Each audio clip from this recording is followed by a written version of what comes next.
Hi ವಿದ್ಯಾರ್ಥಿಗಳೇ, ಎಲ್ಲರೂ ಕೂಡ ನನ್ನ ಚಾನಲ್ಗೆ ಸ್ವಾಗತ ಹೇಳ್ತಾ ನೋಡಿ, ಇಲ್ಲಿ ಫೆಬ್ರವರಿ 11ರಿಂದ ನಿಮ್ಮ ಪ್ರಥಮ PU ಪರೀಕ್ಷೆ, ವಾರ್ಷಿಕ ಪರೀಕ್ಷೆ ನಡೀತಾ ಇದೆ.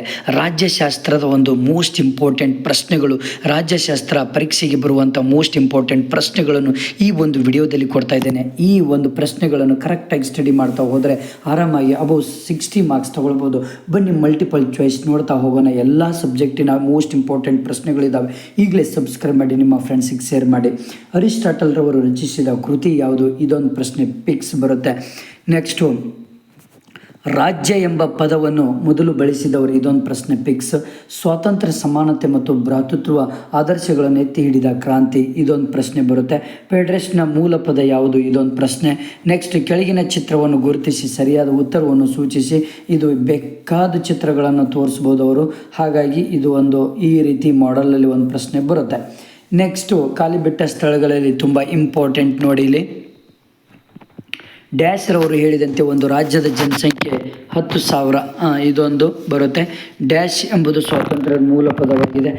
ನೆಕ್ಸ್ಟು, ಇಲ್ಲಿ ಡ್ಯಾಶ್ ಆಸ್ತಿಯ ಹಕ್ಕನ್ನು ಮೂಲಭೂತ ಹಕ್ಕುಗಳ ಪಟ್ಟಿಯಿಂದ ತೆಗೆದುಹಾಕಿತು. ತಾಲೂಕ್ ಪಂಚಾಯತಿ ಅಧ್ಯಕ್ಷರ ಅಧಿಕಾರಾವಧಿ? ಇದು ತುಂಬ ಇಂಪಾರ್ಟೆಂಟ್ ಇಷ್ಟು ಪ್ರಶ್ನೆಗಳು. ನೆಕ್ಸ್ಟು, ಹೊಂದಿಸಿ ಬರೆಯಿರಿ.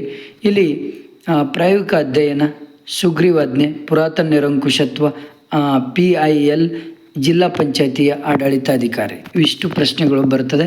ನೆಕ್ಸ್ಟ್ ಬಂದುಬಿಟ್ಟು 1 ಅಂಕದ ಪ್ರಶ್ನೆಗಳು. ಪ್ರತ್ಯಕ್ಷ ಪ್ರಜಾಪ್ರಭುತ್ವದ ಅರ್ಥವನ್ನು ನೀಡಿ. ಇದೊಂದು ಪ್ರಶ್ನೆ ಬರುತ್ತೆ. ನೆಕ್ಸ್ಟು, ಭಾರತದ ಉಪರಾಷ್ಟ್ರಪತಿಗಳ ಅಧಿಕಾರಾವಧಿ ಎಷ್ಟು? ಇದೊಂದು ಬರ್ತದೆ. ಮೇಲ್ಮನವಿ ಎಂದರೇನು? ಇದೊಂದು. ಭಾರತದಲ್ಲಿ ಕೌಟುಂಬಿಕ ನ್ಯಾಯಾಲಯದ ಕಾಯ್ದೆಯು ಯಾವಾಗ ಜಾರಿಗೆ ಬಂದಿತು? ಇಷ್ಟು ಪ್ರಶ್ನೆಗಳು ಕರೆಕ್ಟಾಗಿ ಓದ್ಕೊಳ್ಳಿ. ನೆಕ್ಸ್ಟು, ಇಲ್ಲಿ 2 ಅಂಕದ್ದು ಪರಮಾಧಿಕಾರವನ್ನು ವ್ಯಾಖ್ಯಾನಿಸಿ. ಇದೊಂದು ಪ್ರಶ್ನೆ ಬರುತ್ತೆ, ನೆನ್ಪಿಟ್ಕೊಳ್ಳಿ. ನೆಕ್ಸ್ಟು ಬಂದ್ಬಿಟ್ಟು ಸಂಸದೀಯ ಸರ್ಕಾರದ ಅರ್ಥವನ್ನು ತಿಳಿಸಿದೊಂದು ಪ್ರಶ್ನೆ ಬರುತ್ತೆ. ನೆಕ್ಸ್ಟ್, ಇಲ್ಲಿ ಕೆಳಗಿನ ಚಿತ್ರವನ್ನು ಗುರುತಿಸಿ ಮತ್ತು ಅದರ ಸ್ಥಾನಮಾನವನ್ನು ಬರೆಯಿರಿ. ಯಾವುದಾದ್ರೂ ಒಂದು ಚಿತ್ರವನ್ನು ಕೊಟ್ಟು ನಿಮಗೆ ಸ್ಥಾನಮಾನವನ್ನು ಇದು ಮಾಡಲಿಕ್ಕೆ ಹೇಳ್ತಾರೆ. ನೆಕ್ಸ್ಟು, ನ್ಯಾಯಿಕ ವಿಮರ್ಶೆ ಎಂದರೇನು? ಇದೊಂದು ಪ್ರಶ್ನೆ ಪಿಕ್ಸ್ ಬರುತ್ತೆ, ನೆನ್ಪಿಟ್ಕೊಳ್ಳಿ. ನೆಕ್ಸ್ಟು 5 ಅಂಕದ ಪ್ರಶ್ನೆಗಳಲ್ಲಿ ತುಂಬ ಇಂಪಾರ್ಟೆಂಟ್ ಪ್ರಶ್ನೆಗಳು ಯಾವುದು ಅಂದರೆ, ಇಲ್ಲಿ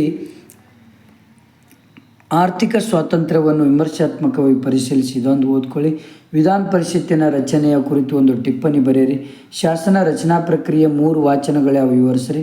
ಕೆಳಗಿನ ಚಿತ್ರವನ್ನು ಗುರುತಿಸಿ ಮತ್ತು ಅದರ ಮಹತ್ವವನ್ನು ಬರೆಯಿರಿ. ಓಕೆ, ಇದು ಒಂದು ಚಿತ್ರವನ್ನು, ಬೇರೆ ಚಿತ್ರನೂ ಕೊಡ್ಬೋದು. ಆ ಚಿತ್ರದ ಪ್ರಕಾರ ನೀವು ಅದಕ್ಕೆ ತಕ್ಕಂತೆ ನೀವು ಮಹತ್ವವನ್ನು ಬರೀಬೇಕಾಗತ್ತೆ. ಓಕೆ, ನೆಕ್ಸ್ಟು, ಲೋಕ ಅದಾಲತ್ ಕುರಿತು ಒಂದು ಟಿಪ್ಪಣಿ ಬರೀರಿ. ಮೋಸ್ಟ್ ಇಂಪಾರ್ಟೆಂಟ್ ಪ್ರಶ್ನೆ ಇದು ಕೂಡ, ಇದೊಂದು ಬರುತ್ತೆ. ನೆಕ್ಸ್ಟ್ ಬಂದುಬಿಟ್ಟು 10 ಅಂಕದ ಅಂದರೆ 10 ಅಂಕದ ಪ್ರಶ್ನೆಗಳು. ಇವೆಲ್ಲವೂ ಕೂಡ ಮೋಸ್ಟ್ ಇಂಪಾರ್ಟೆಂಟ್ 3 ಪ್ರಶ್ನೆಗಳು. 3ರಲ್ಲಿ ಒಂದಾದರೂ ಬಂದೇ ಬರುತ್ತೆ. ಪ್ರಜಾಸತ್ತಾತ್ಮಕ ಸರ್ಕಾರದ ಲಕ್ಷಣಗಳನ್ನು ವಿವರಿಸಿರಿ. ನೆಕ್ಸ್ಟ್, ಭಾರತ ಸಂವಿಧಾನದ ಪ್ರಧಾನ ಲಕ್ಷಣಗಳನ್ನು ವಿವರಿಸಿರಿ. ಶಾಸಕಾಂಗ ಮತ್ತು ಕಾರ್ಯಾಂಗದ ನಡುವಿನ ಬಿಕ್ಕಟ್ಟುಗಳನ್ನು ಪರಿಹರಿಸುವಲ್ಲಿ ಭಾರತದ ರಾಷ್ಟ್ರಪತಿಗಳ ಪಾತ್ರವನ್ನು ರುಜುವಾತುಪಡಿಸಿ. ಇವು 3 ಪ್ರಶ್ನೆಗಳು ತುಂಬ ಇಂಪಾರ್ಟೆಂಟ್. ಇಲ್ಲಿ ಒಂದು ಮಹಾನಗರ ಪಾಲಿಕೆಯ ಅಧಿಕಾರ ಮತ್ತು ಕಾರ್ಯಗಳನ್ನು ವಿವರಿಸಿರಿ. ಇಷ್ಟು ಪ್ರಶ್ನೆಗಳು ತುಂಬ ಇಂಪಾರ್ಟೆಂಟ್ ನಿಮ್ಮ ಒಂದು ಪೊಲಿಟಿಕಲ್ ರಾಜ್ಯಶಾಸ್ತ್ರ ಎಂಬ ಒಂದು ಪರೀಕ್ಷೆಗೆ. ನಿಮ್ಮ ಫ್ರೆಂಡ್ಸಿಗೆ ಶೇರ್ ಮಾಡಿ, ಹಾಗೆ ನನ್ನ ಚಾನಲನ್ನು ಸಬ್ಸ್ಕ್ರೈಬ್ ಮಾಡಿ. Okay, thank you friends, thank you.